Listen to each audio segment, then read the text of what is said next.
Bienvenidos, bienvenidas, bienvenides a su programa favorito Sin Etiquetas, el podcast más escuchado y más visto del Sistema Michoacano de Radio y Televisión, una colaboración de la Secretaría del Bienestar y el Sistema Michoacano de Radio y Televisión a través de la Subdirección por el Bienestar de las Personas LGBTTIQ+. Hoy en micrófonos nada más y nada menos que su amiga Pati Chapoy, alias Itzel, del Sistema Michoacano de Radio y Televisión. En cabina tenemos a nuestro productor estrella, David, como le digo yo de cariño. Y bueno, hoy estamos de manteles largos porque tenemos un invitado de lujo, como son todos los invitados que tenemos aquí en Sin Etiquetas, claro que sí. Pero además estoy muy emocionada porque es el primer crossover de esta temporada, ya que nuestro invitado del día de hoy también tiene un programa aquí dentro del Sistema Michoacano y ahorita nos va a decir cómo se llama y cada cuándo pueden verlo por ahí en las redes del sistema para que lo sigan también. Hoy tenemos nada más y nada menos que a nuestro amigo, compañero y todólogo, Domingo. ¿Cómo estás, Domingo, el día de hoy? Muy bien, Itzel. Muchas gracias por invitarme. Un poquito nervioso, creo que lo veo yo, dice que es su primer podcast. Entonces, bueno, lo estamos estrenando aquí en esto de los podcasts del sistema. Y es que hoy quisimos hacer un programa un poquito más reflexivo, ya que hemos hablado mucho de todo acerca de la diversidad sexual, qué es lo que hacemos las personas de la diversidad sexual en nuestro día a día, cómo estamos revolucionando, cómo estamos rompiendo estereotipos y rompiendo el sistema, pero no hemos visto como esta parte un poquito más reflexiva, ¿no? De dónde surgió la historia del movimiento, cómo empezó y todas estas cuestiones que a lo mejor nos hacían falta pues ahondarlas un poco, y por eso tenemos hoy nuestro invitado de lujo, Domingo, que nos va a estar platicando un poquito acerca de todas estas dudas que podemos tener tanto quienes son de la comunidad como quienes pues nos ven y pues no son de la comunidad, pero son personas aliadas que están interesadas en conocer un poquito más de este movimiento que está arcoirizando y que está cambiando el mundo, ¿verdad, Domingo? Sí, claro, Itzel. Pues mira, yo tengo un programa aquí que se llama Las Claves de la 4T. Es una videocolumna que sale, es semanal. Casi desde el día martes empiezan a correrlo, ¿no? Por la televisión. Y en las redes sociales a partir del jueves está en Facebook, Instagram, en YouTube, en todos lados. Y pues bueno, no es tan visto como tu programa. Déjenme, les voy a contar un chisme. No nada más es mi programa, obviamente también es de Memo. Y bueno, por aquí el señor marido de nuestro querido Memo el día de hoy está de invitado. Eso no se los habíamos platicado ni contado. Pero bueno, ya aquí los ventilamos porque esto es Sin Etiqueta. Sí, no, pues es que es Pati Chapoy. Claro, aquí Pati Chapoy ventila todos los chismecitos que hay alrededor de este programa. Sí, y bueno, yo le decía a Memo inclusive, está bien el concepto sin etiquetas, pero estaría mucho mejor si fuera sin estigmas, ¿no? Porque hay una especie de confusión en ese sentido. Por ejemplo, el ser humano tiende a etiquetar todo.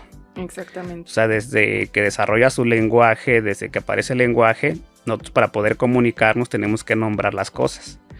Y para poder nombrar las cosas tenemos que clasificarlas, ¿no? Por ejemplo, en el reino animal o en el reino vegetal, los objetos de la casa, la ropa, todo absolutamente tendemos a clasificarlo. Y en esa clasificación ponemos etiquetas, ¿no? Nombres a las cosas. Entonces, ¿qué es lo que pasa realmente? ¿Cuál es el problema de este etiquetamiento en el ámbito de la sexualidad? Que el ámbito de la sexualidad es un campo que es por decirlo, un campo minado, un campo muy endeble, un campo que está lleno de oscurantismo y miedo. Entonces, todo lo que se etiquete en el ámbito de la sexualidad va a ser mal etiquetado, o va a ser etiquetado con una connotación mala. Y entonces esto es lo que se denomina un estigma. Un estigma es una etiqueta mala. es decir, ponerle nombre a las cosas, pero que esas cosas suenen que están mal. Entonces es una forma en que los seres humanos tendemos a agruparnos. Si nos agrupamos y a los diferentes grupos los vemos como contrarios a nosotros y por lo tanto son malos. Entonces en sociología ese es algo que inclusive es necesario, ¿no? Porque este es como la unidad que da identidad al ser humano. Cuando tú te identificas con otros grupos, pero para identificarte tienes que diferenciarte de otros grupos. Entonces muchas veces tendemos a eso, a etiquetar, pero etiquetar de forma mala. Es decir, los de la América pues son puñales. No, ¿por qué, güey? ¿Por qué? Porque están del otro lado simplemente. Sí. Porque no están en nuestro grupo, no están en nuestro círculo, no están en nuestra porra. Y ese es un asunto que en la sociedad pues se da. Entonces aquí hay que diferenciar y aquí el problema principal es eso, la estigmatización, porque la estigmatización conlleva miedo, conlleva represión, conlleva problemas de exclusión y conlleva inclusive problemas emocionales. Que es una parte, pues, que viven las personas de la diversidad sexual en su día a día, ¿no? Vivir con estos estigmas o con estas etiquetas por el simple hecho de decir, yo no encajo en esta norma que nos inculcaron al nacer de decir, todos tenemos que ser heterosexuales, tenemos que vestirnos así, tenemos que comportarnos así y tenemos que seguir por los siglos de los siglos repitiendo estos patrones además, ¿no?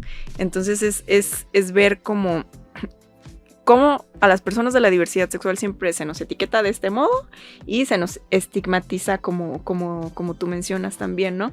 Y creo que eso también nos lleva a una pregunta muy importante.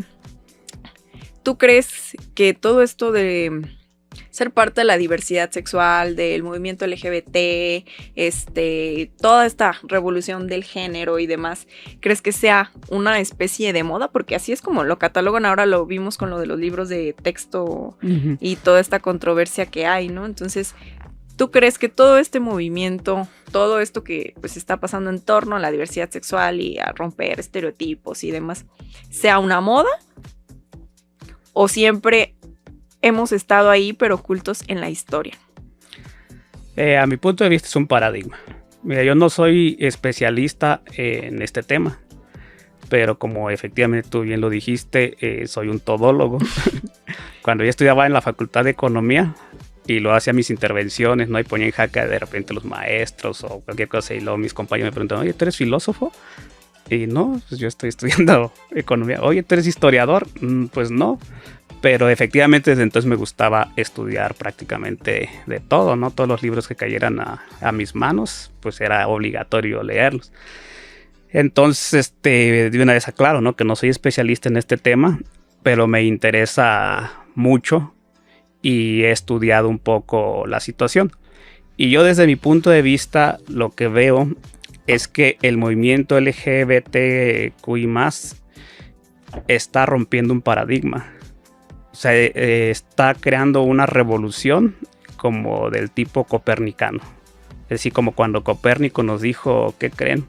Que no somos el centro del universo. Ni la Tierra es plana. Ni la Tierra es plana. Ajá. Y no es cierto que el Sol gira alrededor de nosotros. Somos un planeta más en una órbita alrededor del Sol. Y entonces dejamos de ser el centro del universo. Y pues eso movió toda la conciencia de la humanidad. Algunos en contra, otros a favor, pues ahí lo tuvieron que condenar. Y de este nivel estamos viviendo esta revolución. O como cuando Darwin dijo, ¿qué creen? Que no somos hijos de Dios. Somos productos de una evolución. Y pues accidentalmente las especies han venido evolucionando. Y pues también somos del reino animal. Y estamos clasificados dentro de las especies animales como Homo sapiens. Entonces hubo en aquel entonces, pues, ¿quién podría contradecir a la Santa Iglesia? En ese entonces que era hegemónica cultural, o sea, quien la contradecía, pues ahí estaba la Santa Inquisición, ¿no? Ahí estaba la hoguera. Entonces, él rompió ese paradigma, ¿no? Darwin de que empezó a estudiarse en serio, ahora sí, la constitución física, emocional, etcétera, del ser humano, ya tratándolo como una entidad física más, como parte del reino animal. Y así es como hemos avanzado en el conocimiento de la naturaleza del ser humano. Entonces, hoy en día, el movimiento de la diversidad sexual está rompiendo otro paradigma. Sí, ya lo rompió antes, en el siglo XX, el feminismo. O sea, resulta que llevamos alrededor de 100,000 años, ¿sí?, de historia del ser humano, del Homo sapiens. Pero hace apenas 30,000 que el ser humano empezó a civilizarse, y hace aproximadamente 5,000 años que realmente se crearon las civilizaciones. Y resulta que durante todos esos años se nos había olvidado la mitad del ser humano. Claro, que es decir, somos las mujeres. Sí, exactamente. O sea, la mujer en la época clásica, en Grecia, por ejemplo, se le veía como un objeto, como si fuese un martillo o un esclavo. Y los esclavos eran excluidos de la sociedad. O sea, era algo para reproducir la especie. Era un objeto para reproducir nuevos seres humanos. Y no creas, estamos en pleno siglo XXI y todavía hay personas que siguen considerando que nosotras las mujeres somos incubadoras humanas. Y es por eso también que les choca mucho la idea de pensar en una mujer, pues, que forme parte de la diversidad sexual y que a lo mejor sus metas no estén enfocadas en decir, voy a procrear, ¿no? Voy a seguir esta tarea histórica que nos han dado a nosotras. Entonces, yo creo que todavía seguimos rompiendo. Sí, claro, hay todavía unos sectores, ¿no? Y de hecho, tienen sus ideólogos de cabecera, ¿no? Por ejemplo, estaba leyendo el libro de Agustín Laje, este libro de la generación idiota, y él efectivamente es un ideólogo de la ultraderecha en el mundo. O sea, de esa forma de pensar, de que, pues sí, o sea, la mujer sigue siendo el objeto para la reproducción de la especie. Hay una sola forma de vivir el erotismo, que es introducir el pene en la vagina, eyacular y tener hijo. Y ese es el objeto o la función de la sexualidad o del erotismo. Entonces, esa visión de la Edad Media pareciera que ya estaba superada, pero no es cierto. De hecho, cada vez que la humanidad se pone en crisis, porque hoy vivimos una crisis, ¿no? Una crisis se puede ver en el ámbito de la economía, en el ámbito de los valores. En muchos ámbitos sabemos que hay una crisis, es decir, los cambios son bruscos, son rápidos, la gente no sabe de repente para dónde va el mundo. Entonces la gente se empieza a ponerse nerviosa. Y cuando la gente se pone nerviosa, viene de repente la mente conservadora y te dice, lo de antes era más bonito. Sí, lo del pasado estaba bien. Antes éramos felices. En la Edad Media, cuando tú nacías, cuando eras hijo del rey, pues tú ya eras príncipe. Sí, ibas a morir rey. La vida resuelta. Sí, si eras hijo de un zapatero, pues ibas a ser zapatero y tenías tu vida resuelta y tu destino y el telos y el patos, todo estaba hecho, ¿no? Entonces, esa mente conservadora quiere regresar a ese pasado. En lugar de proponer soluciones a los problemas actuales, alternativas, en lugar de proponer cómo solucionamos la crisis, lo que quieren es regresar hacia el pasado. Y pues qué mejor que ir hacia ese pasado oscuro, ¿no? Donde no había movimiento, donde nada se movía, donde todo había un orden, era un mundo estático. Y esa es la mente conservadora. ¿Qué riesgo se corre al movimiento LGBT que podamos regresar a esta mente conservadora, como dices tú, ¿no? Sí, es mucho el riesgo, porque ya lo hemos experimentado en el siglo XX. En el siglo XX vivimos una crisis en los años 20 muy fuerte a nivel mundial, una crisis económica y de valores, etcétera. La gente se puso nerviosa y la mente conservadora floreció por todo el mundo. En España, el franquismo, o sea, la iglesia, desapareció el Estado laico y la iglesia, la jerarquía católica con los militares gobernaron y aniquilaron a los homosexuales, aniquilaron lesbianas, aniquilaron todo lo que oliera a no reproducción, a erotismo no reproductivo. En Alemania pasó lo mismo. Ahí de hecho hay una contabilización de que se aniquilaron 2 millones de homosexuales en los campos de concentración. Y fíjate, eso es algo que no vemos en los libros de historia cuando hablamos de Segunda Guerra Mundial y de Holocausto, ¿no? Sí hablamos del el exterminio de las personas judías y de otros grupos que los alemanes consideraban pues inferiores, pero casi en ningún lado ves que también a las personas de la diversidad sexual, específicamente hombres gays, que eran como quienes más solían caer en este tipo de campos de exterminio, también se les marcaba con un triángulo rosa, y eso era símbolo de que inmediatamente ibas a la cámara de gas, porque eras una persona anormal. De hecho, a finales de los 60, cuando comienza el movimiento gay, porque al principio no era movimiento LGBTQ y todo lo que ahorita ya conocemos, ¿no? Que ha avanzado bastante. Al principio eran homosexuales, porque era porque era lo más vistoso, y entonces ellos decidieron hacer un movimiento y salen después de una represión que sufrieron en los bares en Francia, salen a las calles a protestar. Pero fue muy emotivo, ¿no? Cómo surgió este movimiento, porque efectivamente ellos cargaron un triángulo rosa de cabeza en honor o en memoria de los 2 millones de homosexuales que fueron exterminados en los campos de concentración. Fue una respuesta a un psiquiatra que era como Ministerio de Salud en ese momento, que dijo que los homosexuales no tenían razón de existir porque eran gente amargada, eran gente triste, eran gente depresiva. No, bueno, ahora entiendo muchas cosas, no te creas. Y entonces por eso ellos le pusieron a su movimiento gay, porque gay en francés significa eso, hace alusión a una gente alegre, a una persona que es feliz. Mira, eso no me la sabía, tantos años en este mitote y no sabía que gay significa. Sí, por eso ellos dijeron, somos gays, es decir, somos felices, somos gente alegre y vamos a salir a las calles a demostrar que es cierto. Y salieron, y en esa vez fueron miles los que marcharon. Fue la primera marcha gay que hubo de este tipo en el mundo, y cargaron su triángulo rosa de cabeza, efectivamente. Mira, y hablando precisamente de este triángulo rosa y todo lo que pues hicieron los alemanes para exterminar a la población, pues no LGBT, porque como mencionas solo se hablaba de homosexuales, ¿no? Porque también las mujeres diversas han sufrido un borrado dentro de la historia, dentro del mismo movimiento LGBT, pero bueno, eso nos da para otro podcast que creo que ya realizamos aquí con las chicas más liosas del movimiento LGBT en Michoacán, como es Aurora y Adriana, pero también es cuando comienza a considerarse un tipo de enfermedad a la diversidad sexual en este tiempo, ¿no? En Alemania, en los campos de concentración. ¿Y cómo actúan, pues, estas personas buscando una cura para una enfermedad? Sí, lo que pasa es que es una historia muy grande, pero me remito a la primera pregunta que hiciste, ¿no? Del significado de este movimiento. ¿Por qué digo yo que están derrumbando viejos paradigmas y creando uno nuevo de tal magnitud como una revolución copernicana o como la revolución darwiniana? Porque ahí te va. En la historia de la humanidad siempre se había creído que las prácticas sexuales, la respuesta sexual humana, estaba supeditada a la procreación. Pero eso no es cierto. O sea, el origen de la humanidad mismo se origina como una humanidad promiscua, por decirlo de una forma. Es decir, tiene que ver mucho con un asunto antropológico, lingüístico, etc. Es decir, cuando nosotros desarrollamos el lenguaje, cuando desarrollamos la capacidad de maniobrar los objetos con las manos, cuando desarrollamos el cerebro, etcétera, etcétera, desarrollamos una capacidad de imaginación impresionante.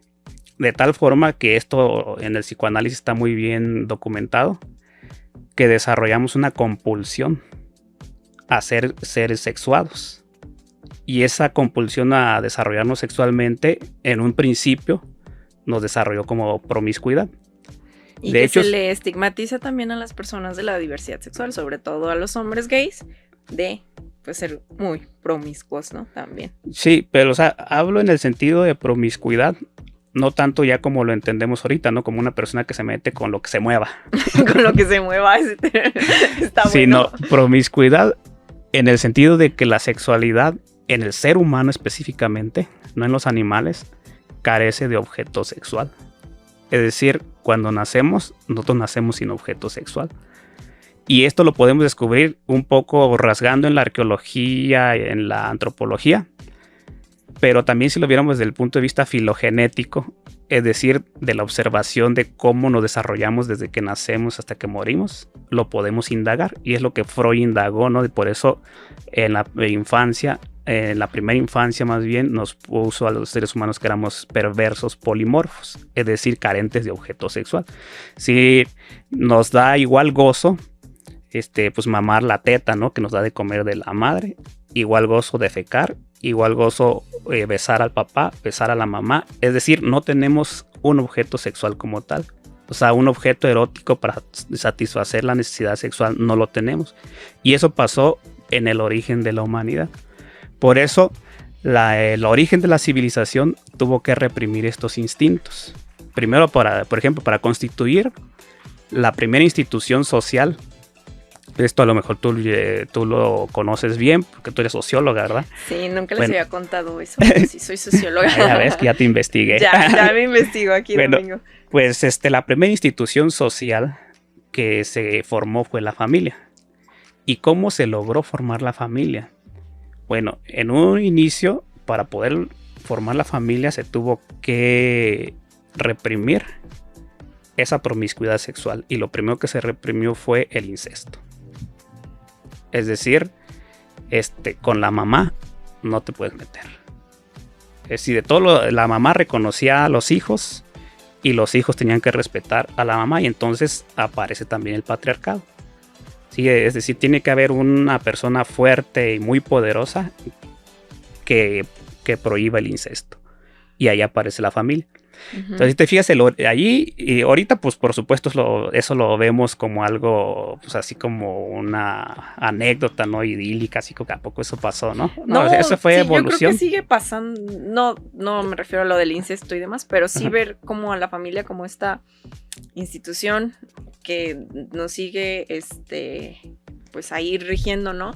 E incluso voy igual a lo mismo, ¿no? Que ya mencioné hace rato, sobre los libros de texto en donde aparece precisamente una imagen donde vienen los distintos tipos de familia que hay actualmente en nuestra sociedad, y vienen familias homoparentales y vienen familias lesbomaternales, y ahí es cuando a la gente le explotó la cabeza. ¿Cómo es posible que vayan a poner ese tipo de imágenes? Están fomentando la homosexualización y todo este tipo de cosas, ¿no?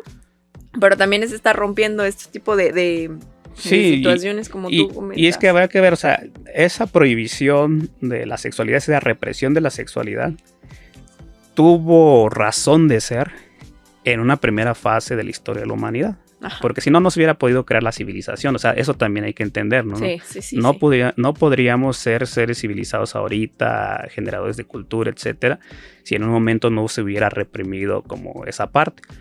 Igual pasa estudiándolo filogenéticamente, ¿no? Lo que pasa con el niño. ¿Qué pasaría si tú dejas que el niño pues crezca tocándose sus partes, besando a todo mundo, acariciando a todo mundo? O sea, no podría el mismo niño convivir si no pones en tela de juicio el instinto sexual. Pero aquí viene el asunto, que cuando ya eres grande, eso te deja marcas. Y eso es lo que Freud denomina como las cicatrices, ¿no? El inconsciente, que está formado como por cicatrices, recuerdos que no quieres recordar, cosas que te pasan en la infancia que tú no quieres admitir. Entonces venimos como marcados. Y ese marcaje que nos dan de pequeños para introducirnos en la cultura, ese es nuestro carácter, esa es nuestra forma de ser, es nuestra razón de ser, es la diversidad. Entonces aquí yo hago alusión al psicoanálisis, porque yo desde mi punto de vista el psicoanálisis es como la ciencia que mejor ha interpretado, ¿no? El desarrollo de la personalidad. Sí ha habido avances en otros ámbitos, ¿no? En la neuropsicología, en el conductismo, etcétera, pero a mi punto de vista el psicoanálisis sigue siendo como el núcleo, ¿no? Para poder interpretar correctamente la personalidad del ser humano. Entonces, eso que te deja cicatrices de la infancia, de cómo te reprimieron todo el instinto sexual, eso va a ser lo que tú eres realmente. Si vamos a suponer, y aquí yo no estoy aludiendo de que tenga cura, ¿no? El carácter. O sea, yo pensé que iba a decir cura la diversidad sexual. ¿Y yo qué? Sí, no, la diversidad sexual no puede tener cura, como tampoco lo puede tener el carácter. Porque no son una enfermedad. Exactamente, o sea, es por eso. Pero este asunto de catalogarlo como una enfermedad, de psiquiatrizar el asunto de la diversidad sexual, es mucho más amplio y ese es el paradigma que se está derrumbando. Porque mucho tiempo, o sea, todo el siglo, finales del siglo XVIII, todo el siglo XIX y todo el siglo XX, se medicalizó a la sociedad. Es decir, muchas cosas que no entran en el modelo enfermedad-salud, salud-enfermedad, se extendieron a toda la sociedad, a muchos ámbitos, ¿no? Sobre todo al ámbito mental, al ámbito de la cultura, al ámbito del carácter, pues de la psicología, pero con un afán de lucro. O sea, porque eran las empresas transnacionales de las farmacéuticas que, por cierto, amasan millones y millones de dólares al día. No, yo soy de las principales que les apunta ahí. Sí, y entonces, pero es por esto, porque medicalizaron toda la cuestión social. Entonces, ¿crees que haya sido más una medicalización para mercantilizar una enfermedad que no existe, que es pues la diversidad sexual? Sí, tiene mucho que ver con eso. O sea, es algo no que lo hayan hecho de forma maquiavélica, ¿no? Así de que grandes consorcios del siglo XVIII, te vendo una pastilla y te quito lo que hay. Ajá, dijeron, vamos a medicalizar a la sociedad para tenerles cosas que vender. Sino como que es un mecanismo de adaptación del libre mercado, que el libre mercado siempre está buscando nuevas esferas de comercio, nuevas esferas de producción y de creación de ganancias. Y entonces una de estas esferas pues le encontró precisamente en la diversidad, no solamente sexual, sino en la diversidad humana. Por ejemplo, ahorita, ¿no? El manual diagnóstico y estadístico de psiquiatría, el que utilizan todos los psiquiatras para curar al ser humano de sus sufrimientos, pues tiene 400, el de que usa la Organización Mundial de la Salud tiene 400, el que utiliza el manual diagnóstico tiene más de 400 enfermedades mentales, pues trastornos de la personalidad llaman trastornos mentales. Y en esos 400 esa clasificación es impresionante, ¿no? O sea, cómo se ha medicalizado a la sociedad.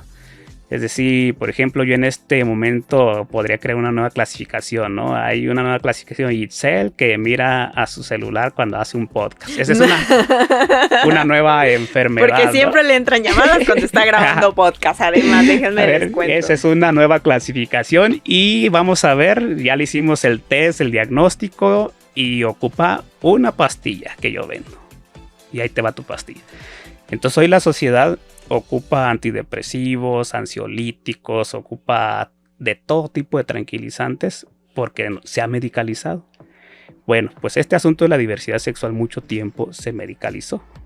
Es decir, mucho tiempo se trató a las parafilias, a la orientación sexual como si fuera una enfermedad. Inclusive hubo un tiempo durante el fascismo que se hicieron terapias de conversión, que por cierto creo que todavía existen en la actualidad. Sí, siguen existiendo. Sí, por ahí después, chismecito más adelante, vamos a tener al primer investigador sobre terapias de conversión en México, sí, por aquí. Ok, pero esa es una idea que surgió del fascismo, ¿no? De este rollo de hegemonizar a la sociedad. Es decir, el fascismo lo que pretendía era pues que todos fuéramos pues idénticos, ¿no? Que todos inclusive ya es como uniformaban a la sociedad. O sea, sí, claro, blancos, privilegiados, heterosexuales y cisgénero. Sí, y cargaban uniforme. O sea, ya era un asunto de uniformarse. De hecho, el uniforme que hoy tenemos en las escuelas viene un poco de esa tradición de uniformar a la sociedad, de hegemonizarla, de decir todos tenemos que ser de esta forma. Entonces, en esa transición fue que se empezó a la diversidad sexual a clasificarla como si fuera una enfermedad mental. Entonces, pero pues lo único que produjo fue como una especie de doble moral. ¿Por qué? Porque mientras ellos la condenaban públicamente, en lo privado todo mundo seguía practicando eso. Sí. Y todo mundo sigue practicando eso. Quienes más lo condenan son quienes, como ya nos platicaba Pamela también aquí en un capítulo, son quienes más ocupan, por ejemplo, los servicios de las trabajadoras sexuales trans. Sí, exactamente. Entonces, ese es, a mi punto de vista, el asunto de lo que hace el movimiento LGBTQ y más, ya hasta me hago bolas. Sí. Es que está poniendo en jaque el statu quo sexual. ¿Y hacia dónde vamos? Lo que desde hace 2000 años nos dijeron que era pecado y que hace 200 años nos dijeron que era enfermedad, el movimiento lo está derrumbando y está diciendo no es cierto. Es una potencialidad, una capacidad, una posibilidad que tenemos todos los seres humanos del disfrute erótico. De hecho, el disfrute erótico debería de ser un derecho más, debería estar en todas las constituciones del mundo. Sí, que todos los seres humanos tienen derecho al disfrute erótico. ¿Tiene sus límites? Por supuesto que tiene sus límites. ¿El erotismo también puede convertirse en enfermedad? Sí, es cierto. Como todas las cosas que hace el ser humano.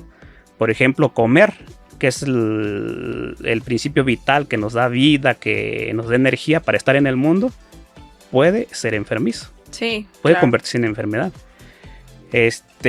Todas las actividades que el ser humano practica pueden en cierto momento convertirse en enfermedad. Por ejemplo, en el asunto del erotismo, ¿no? Vamos a poner un ejemplo, la masturbación. Dicen los sexólogos que es muy bueno masturbarse, porque masturbarse, sobre todo cuando sufres de alguna disfunción sexual, como el vaginismo o la disfunción eréctil, etcétera, etcétera, el masturbarte te ayuda a que tú conozcas tu cuerpo y conozcas efectivamente qué es lo que te excita y de esa forma poder proveerle a tu cuerpo la sensación. Entonces lo utilizan incluso algunos sexólogos de manera terapéutica. Pero una persona que se masturba 3 horas al día, que deja de ir a trabajar, que deja de hacer sus actividades, que se le convirtió en una compulsión por repetición. Y entonces si te fijas hasta dónde ya evolucionó a ser una enfermedad. Pero no, eso no pasa solamente con el erotismo, o sea, con la respuesta sexual humana. Sino pasa con todas las actividades del ser humano. O sea, cuando nos imaginamos. Quienes se vuelven fanáticos de la religión, por ejemplo, que dejan, como dices tú, de lado su familia y muchas cosas por estar allá metidos, ya me estoy metiendo aquí, pero por estar ahí también. Pues, ¿no? Por ejemplo, el celular, ¿no? O sea, nunca nos imaginamos que en un solo aparato tendríamos un día linterna, reloj, agenda, alarma, cámara, todo en un solo aparatito.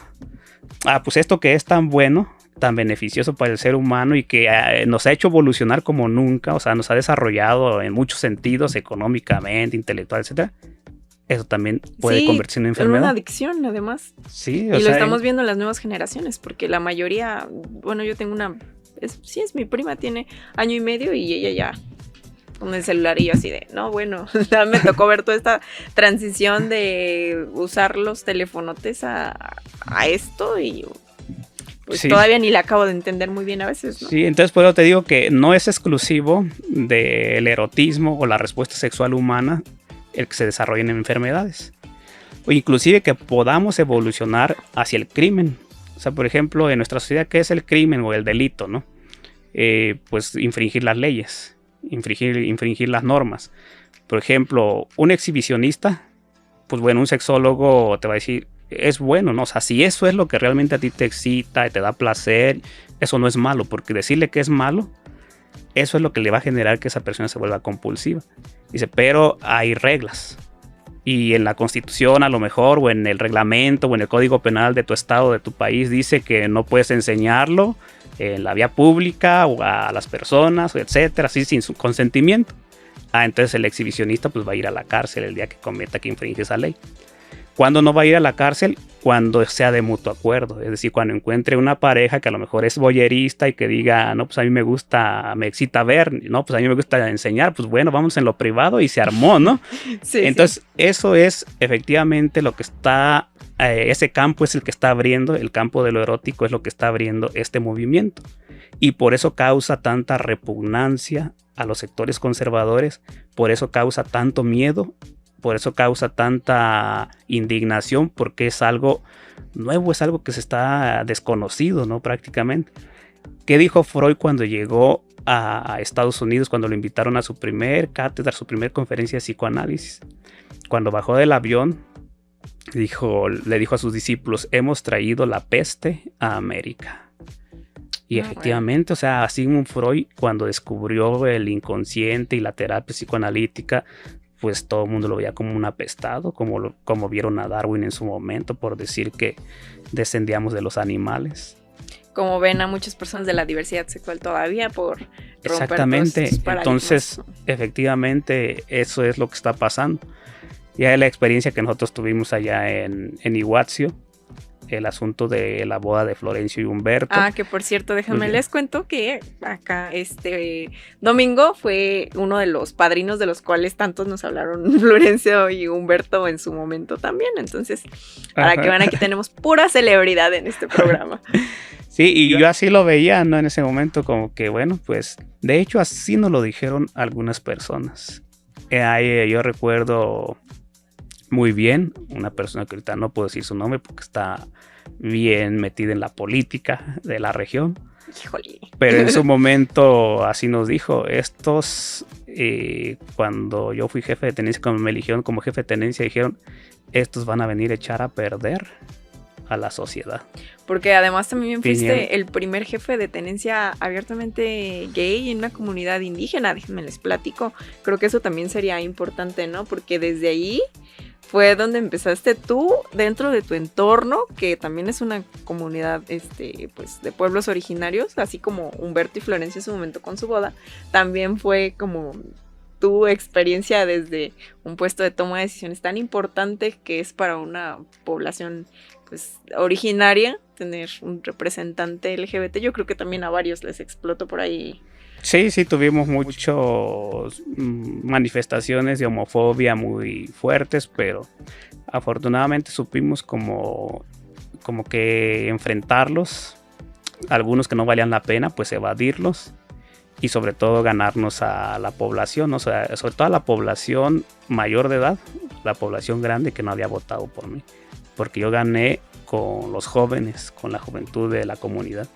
Es decir, los jóvenes pues siempre van a ser revolucionarios, ¿no? Porque ellos tienen ganas de trascender el mundo que nos dejan los grandes, ¿no? Que nos dejan los viejos. Y sí, un sector de la población, sobre todo la gente grande, pues yo vi claramente que no votaron por uno, inclusive tenían sus críticas bien fuertes, ¿no? Porque en mi pueblo, para poder ser jefe de tenencia, tienes que pues haber sido semanero, es decir, tener los cargos religiosos, haber tenido cargos ya de mediano a magnitud, y haber tenido el máximo cargo de San Francisco, haber sido prioste, ¿no? De la comunidad, es decir, todas las jerarquías que usa la tradición y la iglesia. Y además supongo también estar casado. Y estar casado, efectivamente. Hijos, ¿no? Entonces yo no era todos esos requisitos. Eras todo lo contrario. Estabas casado, pero no como ellos querían. Era todo lo contrario a esos requisitos. Entonces, por eso, pues sí, en la gente grande causó mucha animadversión. Pero en el transcurso de 2 años, porque además he sido de los únicos jefes que se ha reelecto, es decir, ahí duras 1 año y lo que hiciste en 1 año, pues bye. Uh-huh. Pero yo, por aclamación de la gente, me volví a reelegir. Sí, es decir, dijeron, no, pues no te vas, culminas las obras que ya iniciaste, las acciones, etcétera. Y creo que en esos 2 años, pues nos ganamos a la población grande también. Y les cambiaste el chip completamente, ¿no? Porque tal vez ellos tenían una idea de lo que era un hombre, pues, gay. Sí, o sea, la gente grande, la idea que tiene de una lesbiana, de un homosexual, etcétera, pues esa es esa idea de la Edad Media. 1, o es pecado, es algo malo, es de Satanás. O 2, los que ya viven en la modernidad, no en la Edad Media, es enfermo. Es decir, si eres gay o eres lesbiana, te estigmatizan, inmediatamente te ponen otros caracteres. ¿Qué otros caracteres? Pues que eres triste, melancólico o amargado o eres agresivo. El chiste es que eres malo. Y punto. Hazlo como la carne de puerco. Sí, entonces, y eso me lo dijo inclusive una persona, o sea, una persona de ahí de la comunidad, me sacó a bailar una señora ya grande y me dice, oiga jefe, quiero decirle algo. Pues yo me quedé así, ¿qué onda, no? Y dice, usted antes me caía bien mal. Y le digo, ¿por qué? Dice, pues por eso que dicen que es usted. Eso que dicen pues que es, por eso me caía mal. Le digo, ¿y ya no te caigo mal? Y dice, pues ya no, dice. Es que ya lo conocí y pues ya no le veo nada de malo, dice. O sea, bueno, es trabajador, es buena onda, nos ha tratado mucho mejor que los otros jefes. Entonces digo yo, bueno, algo se modificó, ¿no? Algo se modificó en la gente, en la población. Y yo creo que ese fue un preámbulo por lo cual en Iguazio hemos tenido la primera boda gay de esta que mira, magnitud, si nos ¿no? vemos muy estrictos, en realidad creo que la primer boda no fue. Bueno, la primera boda escandalosa. Escandalosa, porque por ahí yo tengo otros datos de aquí mi Sí, querido claro. subdirector y aquí mi invitado el día de hoy, que fueron como los que abrieron esa puerta. Pero bueno, yo creo que nos da para mucho tiempo más, pero bueno, aquí nuestro buen Chimino ya nos está queriendo cortar. Entonces, ¿algo más que quieras añadir, Domingo? ¿Hacia dónde vamos como movimiento? ¿Cómo ves tú? ¿Vamos bien? ¿Vamos mal? Mire, pues todo va muy bien, pero yo creo que efectivamente hace falta justificar un poco más el movimiento, es decir, darle una racionalidad todavía mucho más fuerte, más pensada. La derecha, como la ha construido durante muchos años, pues ellos tienen, ¿no?, de repente una carga ideológica muy fuerte. Y aquí no hay que tenerle miedo a eso, ¿no? Que dicen que ideología de género, pues por supuesto que todos los seres humanos tenemos ideología. ¿Por qué no debería de existir una ideología de género de la diversidad? Por supuesto que debe de existir. Todos los pensamientos del ser humano son ideológicos. O sea, ¿qué quiere decir que sean ideológicos?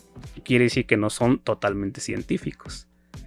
Sí, entonces no podemos vivir solamente de lo científico, sino también tenemos que vivir de los mensajes que se divulgan y que tenemos que transmitirlo a las nuevas generaciones. Entonces se vuelve algo ideológico.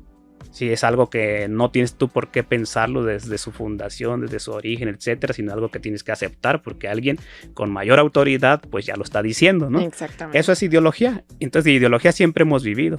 Entonces el movimiento también ocupa una ideología muy fuerte para contrarrestar la ideología de la derecha. Sí, porque la ideología de la derecha pues es simplona, es fácil, pero ese asunto de que sea simplona, que sea fácil, te genera en las nuevas generaciones, valga la redundancia, una capacidad de impresionarlos. Por ejemplo, que un Agustín Laje te diga no, o que un meme, ¿no?, que diga así, Dios hizo a hombre, hizo mujer, ¿y para qué? Pues para que se junten y hagan un nuevo ser humano. No, bueno. ¿Quién puede derrumbar esa verdad? Entonces, ¿por qué eso ya no pone a pensar al ser humano? Sino esa es una ideología que ya te la ponen simple y fácil, y eso es lo que pega. Entonces nosotros los del movimiento también tenemos que generar ese tipo de ideas que sean simples, que sean fáciles, pero ya que detrás de ellos haya como toda una polémica, una discusión consensuada, ¿no?, en todo el movimiento. Porque si no, si hay este peligro que tú decías, ¿no? O sea, de un regreso de la derecha. Un regreso de la derecha. Y no queremos acabar en terapias de conversión y centros de estos de exterminio. Bueno, amigo, pues muchísimas gracias por acompañarnos el día de hoy. Invitarles a que sigan su videocolumna todos los martes. Por ahí ya nos dio el comercial para que conozcan más opiniones acerca de toda esta revolución de la Cuarta Transformación. Y bueno, esta es una emisión más de su programa favorito, Sin Etiquetas, un programa del Sistema Michoacano de Radio y Televisión a través de la Subdirección por el Bienestar de las Personas LGBTIQ+, de la Secretaría del Bienestar. Síguenos todos los martes y nos vemos en nuestro próximo capítulo.